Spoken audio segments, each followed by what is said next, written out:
Hello tout le monde, j'espère que vous allez bien, je suis super contente de vous retrouver aujourd'hui pour une toute nouvelle vidéo sur ma chaîne YouTube et aujourd'hui on va parler développement personnel. Alors si je vous demandais à quoi ressemblerait la vie de la meilleure version de vous-même, quelle serait votre réponse? Quelles seraient ses habitudes? Quelles seraient ses valeurs? Qu'est-ce qui serait important à ses yeux? Qu'est-ce qu'elle ne ferait plus? À quoi ressemblerait sa morning routine ou sa night routine? Bref, quelle serait votre réponse à ça? Alors on a probablement tous une réponse à cette question, mais on a aussi souvent une excuse qui l'accompagne pour nous empêcher de la réaliser. Souvent on se dit « je n'ai pas le temps, ce n'est pas possible, je n'en suis pas capable », alors qu'en fait la seule chose qui nous empêche de réaliser cet objectif, c'est nous-mêmes. Alors j'ai toujours été une grande fan de la planification des objectifs, que ce soit sur 6 mois, sur 1 an ou sur 5 ans, j'ai toujours adoré ça, mais la vérité c'est qu'en général j'arrive jamais au bout. Peut-être parce que ça fait partie de ma personnalité et de mon signe qui est le Gémeaux, mais aussi certainement parce qu'en fait le problème sur les objectifs à long terme, c'est qu'on voit jamais le bout parce que c'est très très long. J'ai donc décidé de me lancer un challenge sur le mois d'août, de vivre chaque jour comme la meilleure version de moi-même et de pouvoir voir à la fin du mois quelles leçons et changements je pourrais en tirer. Alors je me suis donné le mois d'août parce que pour la simple et bonne raison que c'est l'été, qu'il fait beau. Bon, peut-être pas aujourd'hui, mais qu'en général il fait beau, donc on est toujours dans un mood où on est plus motivé. Et je me suis dit c'est vraiment le bon moment pour tester ça, j'ai aussi un peu plus de temps et j'ai vraiment pris cette opportunité avant d'être en septembre à la rentrée pour pouvoir voir quels changements je pourrais garder en fait par la suite, quelles habitudes je vais pouvoir implémenter dans les mois qui vont suivre. Alors pour vivre comme la meilleure version de moi-même durant tout ce mois d'août, je me suis fixé 10 habitudes à implémenter dans mon quotidien. Je vais vous les lister et vous les expliquer. Alors la toute première habitude que je me suis fixée, c'est implémenter une routine de sommeil. Alors je ne sais pas si vous étiez au courant, parce que moi c'est quelque chose que j'ai découvert récemment, mais en fait durant une nuit, vous avez différents cycles de sommeil et un cycle dure 90 minutes. Il est recommandé d'avoir 4 à 6 cycles de sommeil par nuit. Ce qui fait qu'en fait, si par exemple vous êtes en plein milieu d'un cycle quand vous avez mis votre réveil, ça peut en fait vous empêcher de vous réveiller de manière énergisée, d'être fatigué, d'être démotivé et de mauvaise humeur. Pour connaître en fait votre routine de sommeil, il existe des sites sur internet qui vous permettent de calculer les différents cycles. Donc par exemple moi j'ai utilisé le site Sleep et en fait vous pouvez dire l'heure à laquelle vous souhaitez aller dormir ou l'heure à laquelle vous souhaitez vous lever et ça vous propose différentes options en fonction du cycle le plus recommandé et d'autres cycles qui sont peut-être potentiellement moins recommandés, mais ça vous donne une idée en fait pour respecter les cycles de sommeil et être plus énergisé quand vous vous réveillez. La routine de sommeil et le fait par exemple d'aller dormir tous les jours à la même heure, ça vous permet aussi d'implémenter ça sur le long terme, ce qui fait que votre corps va être habitué. À terme, vous n'aurez peut-être potentiellement plus besoin de réveil pour vous réveiller et vous serez fatigué au bon moment d'aller dormir le soir. Donc c'est que du gagnant-gagnant en fait. Donc mon but dans cette première habitude, c'est vraiment d'avoir un meilleur sommeil qui jusqu'à présent était, on va se le dire, vraiment catastrophique. Ma deuxième habitude est de me créer une morning routine. Alors je vous arrête tout de suite, on ne parle pas de se lever à 4h30 comme Kris Jenner ou d'aller courir 10 km avant d'aller bosser. Non, je parle d'une routine qui vous fait vous sentir bien le matin, qui vous permet de vous réveiller relaxé, qui vous permet d'être détendu avant de commencer votre journée et de faire en fait des choses que vous aimez. Alors ça peut être simplement se dire que vous allez vous lever un peu plus tôt et que vous allez lire un roman pendant 30 minutes ou que vous allez vraiment prendre le temps de vous faire un bon petit déjeuner comme vous les aimez ou par exemple d'aller vous promener, d'aller faire du sport. Ça dépend vraiment en fonction de la personne. Moi dans mon cas, ma morning routine idéale c'est vraiment d'avoir le temps de me lever et de déjeuner à mon aise, de pouvoir regarder un épisode d'une série en déjeunant, de pouvoir passer un peu de temps à faire du journaling, de remplir mes carnets de gratitude, etc.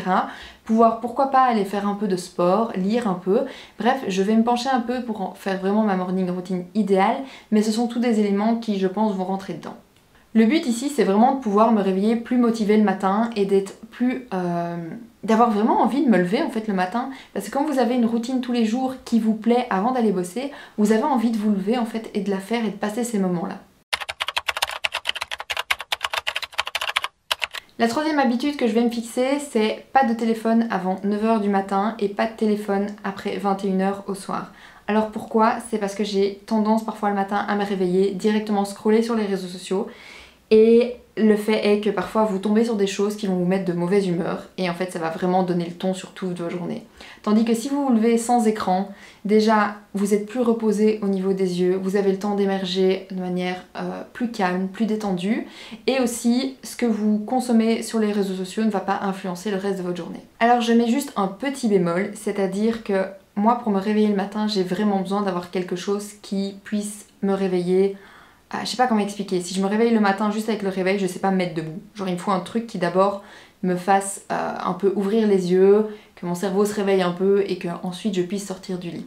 Alors le petit truc que j'ai trouvé, c'est d'aller sur TikTok le matin. Attention, je ne scrolle pas sur les vidéos, mais en fait j'ai enregistré une collection sur mon TikTok avec que des vidéos de motivation. Donc des personnes qui disent des citations, des personnes qui expliquent des récits de vie qui les ont permis d'être plus motivés. Vraiment une collection de vidéos motivantes par rapport à la réalisation des objectifs, par rapport à plein de choses, mais qui en fait me donnent cette petite énergie et cette petite motivation le matin, sans pouvoir avoir plein de choses négatives ou de consommer des contenus pas spécialement intéressants directement après le réveil en fait. Le fait de ne pas avoir de téléphone aussi le soir avant d'aller dormir pendant un certain temps, ça va vous permettre d'avoir plus facile à vous endormir. Vraiment ça, vous pouvez tester, moi je l'ai fait, je vois vraiment la différence. Je vois vraiment la différence quand par exemple je passe le soir à lire un peu avant d'aller dormir plutôt qu'être sur mon téléphone. Quand vous êtes sur votre téléphone en fait vous êtes concentré sur les images que vous voyez, donc ça peut parfois vous faire rire. En fait ça va plus vous réveiller, vous énerver, vous énergiser plutôt que vous calmer avant d'aller dormir et vous permettre en fait d'être détendu, ça va vraiment pas être ça. Tandis que si vous stoppez les écrans au moins par exemple 1 heure avant d'aller dormir, ça va vous permettre vraiment de pouvoir être relaxé au moment où vous allez vous mettre dans votre lit en fait. Ma 4e habitude est de pratiquer une activité sportive chaque jour. Alors je ne dis pas d'aller tous les jours à la salle, d'aller faire 2 heures d'exercice, etc. Non, mais de tous les jours bouger un minimum d'une manière en fait qui me plaît. Donc ça peut par exemple aller faire une balade, regarder une vidéo sur YouTube et faire du pilates, aller à la salle de sport, aller à la piscine.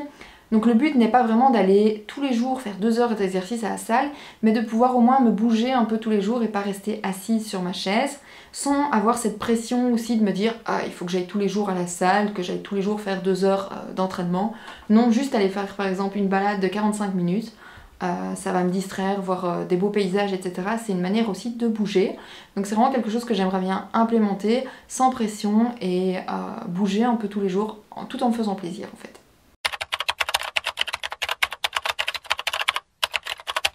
La 5e habitude, c'est de boire minimum 1,5 litre à 2 litres d'eau par jour. Tout d'abord parce que en termes de concentration, ça a vraiment prouvé ses effets.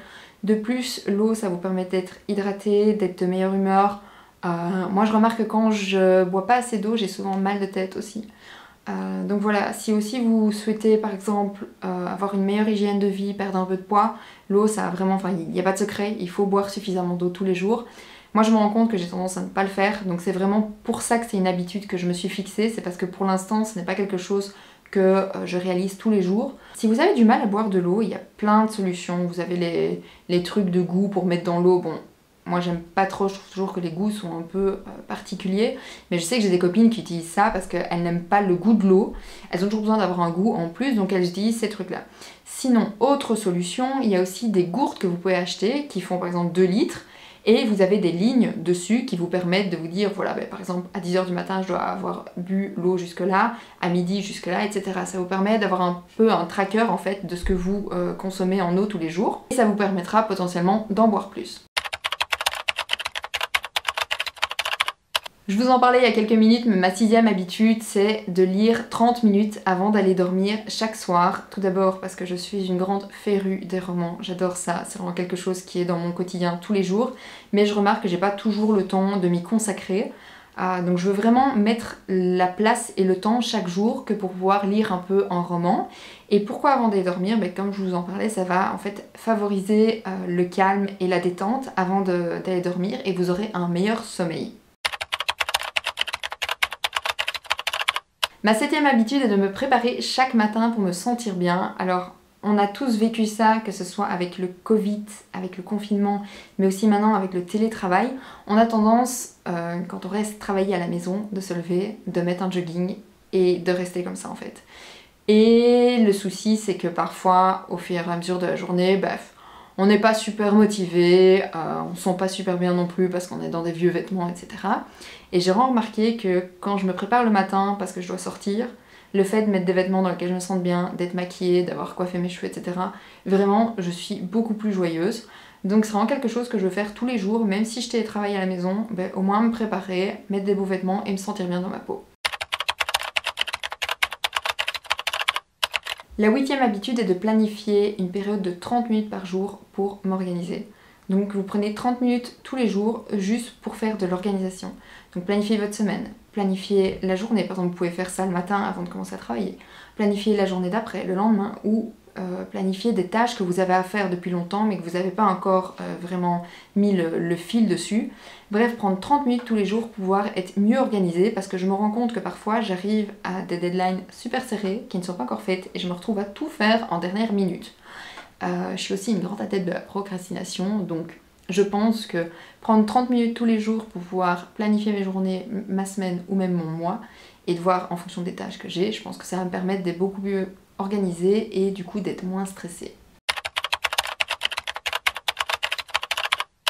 La 9e habitude que je me suis fixée est un peu plus personnelle, mais j'aimerais bien, durant ce mois d'août, donc chaque semaine, donc au final 4 fois, faire 4 trucs, 4 nouveaux trucs en fait, 4 choses qui me permettent de sortir de ma zone de confort, donc essayer 4 nouvelles choses. Ça peut être par exemple je sais pas, aller faire de la poterie, essayer un nouveau sport, essayer quelque chose de nouveau, une nouvelle activité, quelque chose que j'ai encore jamais fait en fait, pour pouvoir stimuler ma créativité mais aussi sortir de ma zone de confort et me permettre au final de découvrir plein de choses que j'aurais pas pu découvrir si je ne m'étais pas fixé l'objectif de le faire.